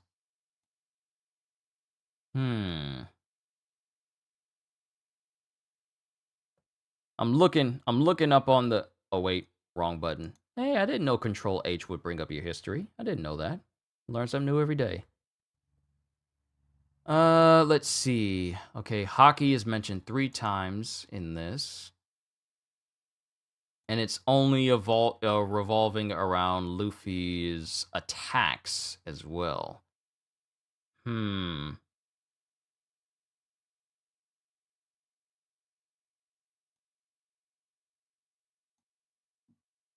Hmm. Q's food cold. No, no, it's not cold yet. It's not cold yet because I'm going to end in a few minutes. Hmm. That's interesting. But at the same time, I believe Luffy was still getting damaged, though. So, not Gear 5 over Haki over Devil Fruits. Because even when in his Gear 5 state, there were moments where he was still getting bloodied from the attacks from Kaido. So he didn't come out of that fight completely unscathed, though. He didn't. He did not come out of that fight completely unscathed. So Gear 5 does not trump Haki because he still got hurt, even while he was fighting Kaido. So, Haki, Gear 5, then Devil Fruits. I'm still sticking by what I said about Haki. Only Haki can transcend all. Doesn't matter if it was said by someone who couldn't beat a 19-year-old. The fact still stands, because if Roger was able to do it and he became pretty much the one person to become the king of the pirates and one of the few people in the world that no one really was able to match him in that regard. That just sticks with my idea. I'm not breaking. Haki is too overpowered, man. Exactly. Exactly. It's too overpowered. But the thing about it is, we don't know the cap. That's the scary thing. We don't know the cap. We've seen multiple examples in different applications, but we don't know the very pinnacle of Haki itself. We know next to nothing about Haki and its history, save for what Rayleigh taught us and what we learned from Katakuri and what we learned from Kaido and Big Mom. That's all we know. We don't even know just how deep the rabbit hole for Haki actually goes. Is it overpowered? Yes, it is overpowered. The ability to harden up your body so you become just basically instantly resistant. The ability to sense all things around you and even look into the future, and then being able to not only exert your will over others to knock over the weak, but also empower your own attacks where you don't even need to touch someone to hurt them with 110% extra damage? Yes! What if someone awakens Haki like someone awakens a devil fruit? I mean, I don't think Haki doesn't work the same way as a devil fruit, because people can train all their lives if they want to, but only a certain amount of people can awaken all 3. And it's always pivotal people who exhibit capabilities of royalty and kinglyship, such as Boa Hancock and pretty much Annie D. We've come almost a lot of major people in the series, such as Sengoku, Garp, Roger, Whitebeard, Ace, Luffy, like all of these different individuals. But my thing is, we don't even know the fullest extent of Haki. We've only know the extent of what people have been available to teach Luffy and company. So for all we know, there could be an even deeper level to Haki that we just don't know, and it makes it an even more overpowered ability overall. Because think about it. It's the one defense against all Devil Fruit users. All of them. It's the one it's the one defense. It's the one defense that if you train, you are able to fight Logia users hand to hand instantly. They're no longer invulnerable and intangible. You can touch them, you can hit them, you can harm them. That's the one big deterrent for Devil Fruits is Haki users. And Light Law showed off, if you're resistant, if your Haki is strong and strong enough, you can even resist the effects of Devil Fruit powers themselves. So if you were being affected by a Devil Fruit power, if you willed your Haki enough, you can then nullify the effects of Devil Fruits that are affecting you. That alone is overpowered, because it would make a lot of Devil Fruit users whose powers rely on them changing the body of people. If their Haki is strong enough, they just become resistant to it. But even Law had an immensely hard time struggling trying to make this happen. And this is also a dude who just awakened his Devil Fruit not too long ago and really didn't catch too much of a break. So from what I understand, I don't think we've even seen the full extent of Haki and Devil Fruits as a whole. Because I'm talking a lot about Haki here, but Devil Fruits have an aspect to them I feel like we haven't even touched on yet. We're just now seeing Awakened Zoans. Like the perfected Awakened Zoans with Rob Lucci and Luffy. Because Rob Lucci is the state you get when you don't allow the will of the Zoan fruit to take over your mind. The guards from Impel Down is what happens when you do. But I don't think we've seen the full extent. Because sure, we have Awakening, but what if there's another stage? Like, what if there's another stage to Haki and Devil Fruits as a whole? We still don't know what Devil Fruits actually are. We just got a hypothesis from Vegapunk. You can take it or leave it. Take it with a grain of salt. Whatever. But we don't know everything there is to know. And that's the scary thing. There's a lot of overpowered abilities. Haki and Devil Fruit powers, specifically Mythical Zoan types. Mythical types in general are some of the most overpowered things you would normally see in this series. Just Haki and Devil Fruits. But I feel like we still haven't seen the absolute pinnacle of what they're capable of producing.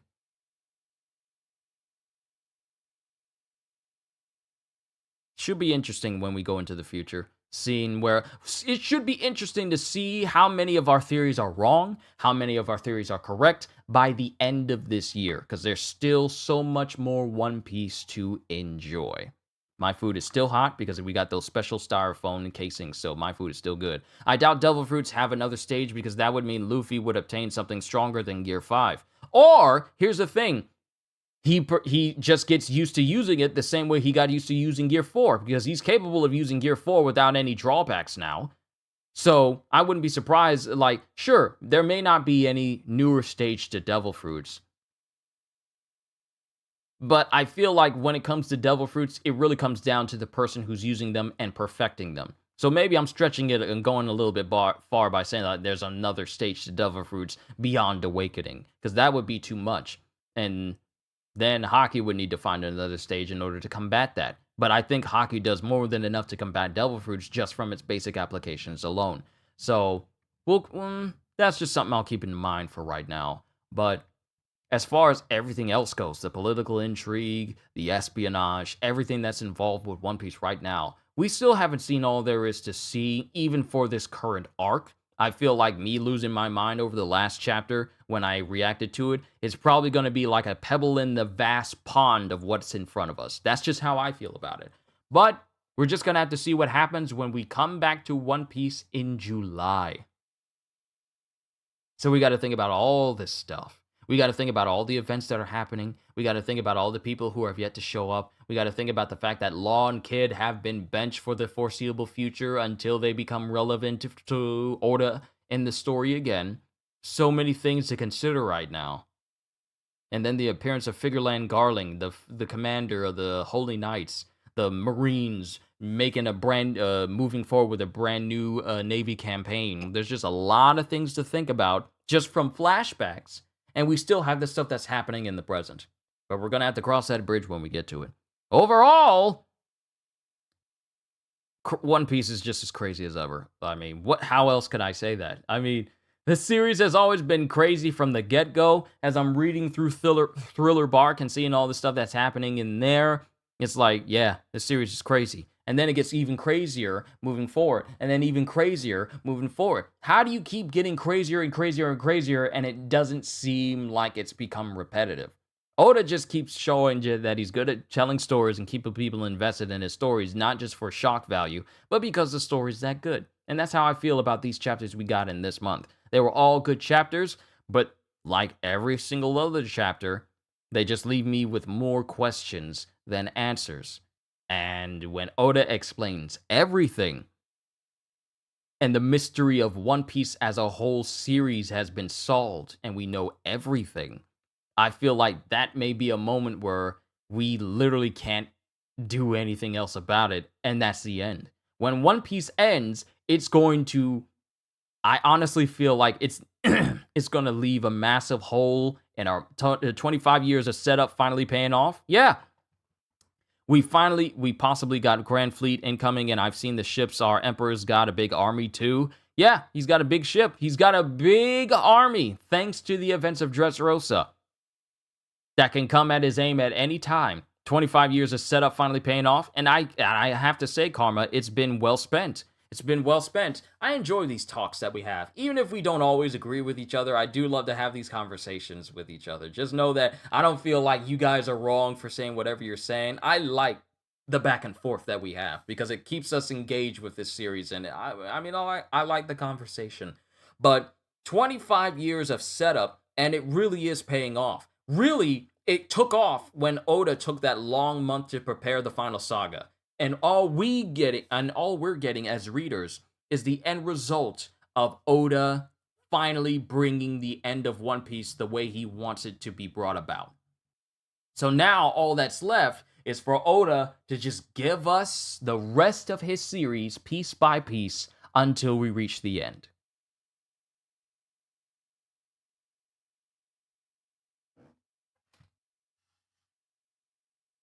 I thought I saw something fly past my my cup, but I'm good. But I'm looking forward to seeing where the next series of chapters of One Piece move in July, August, September, October. I can't wait to see. It's going to be interesting to see where we are. We can probably agree Foxy is a character we never want to see again. Look, Foxy showed up for a couple of volumes, and that was it. And that's all. What more do I need to say about Foxy? The only thing that stood out to me for Foxy was his slow powers and his laugh. And that's it. I mean, I still remember the Davy Back fight and all the things. Like, granted, I'm so glad I could say I remember reading this stuff. But as far as Foxy goes, like, if we never see him again, it is no loss. It's no great loss to humanity. It's not. We can probably agree Foxy is a character we never want to see again. Yes, we do. Who knows? I mean, I wouldn't be surprised. I mean, Oda is the type of individual who can bring back characters through cover stories. So I wouldn't be surprised. Foxy is hosting the Davy Back fight between the Straw Hats and red-haired pirates. He would benefit the most from it. Think about the money you can get from having two Yonkos go up against each other in a Davy Back fight. It would be humorous. But that's all I got to say about the 2 chapters we got in the month of July. That took a lot longer than I was expecting, which means that my stream for Final Fantasy 16 will probably have to be a little bit later after I'm done eating and I'm rested. We'll probably start it again a little bit later today, but I will be playing Final Fantasy 15, continuing from where I left off, because they literally told me, like, hey, you can't fast travel anywhere until you do this story mission. So I literally can't do bounties, I can't do side missions until I do this story mission first. So we'll move forward from there and then continue to play Final Fantasy throughout the days. But I'm done, ladies and gentlemen. My food is still right here. It's still nice and warm, and I'm going to eat it before it gets cold. Everyone, Ogata, Ravi, Karma, everyone, Cohaagen, thank you for stopping by as we go through yet another series of chapters in this Reflections of One Piece. I love having these conversations with you, and not just me being the one who's saying stuff, and it's like you guys putting forth your ideas and your comments as well. it helps this become a far more engageable environment, especially if new people show up, because I know they show up, but they never voice. But I know they show up. That you guys help make this community even better to be around, so even more people can join in the conversation. So all I could say, W Reflections, Karma, you honor me. Thank you. Thank you. As long as you guys are entertained, then I've done my job. And I haven't come up with something I'm going to do for my 1 year anniversary of going full time for this channel for Sunday. I may just do a video. I don't know if I'm going to do a stream or anything. I may just do a video saying thank you for allowing me to do all this stuff, but I'll figure it out when I get to it. But to everyone here, all I can say at the end of the day is hope you all enjoyed. Can't wait to see you all in my next video. And if you're new to the channel, well, if you enjoyed what you saw here today, then please like, subscribe, and share the stream with everyone you know, because the more the merrier, and because I am always looking forward to entertaining you. So have a fantastic day, and once again, as always, later, peoples.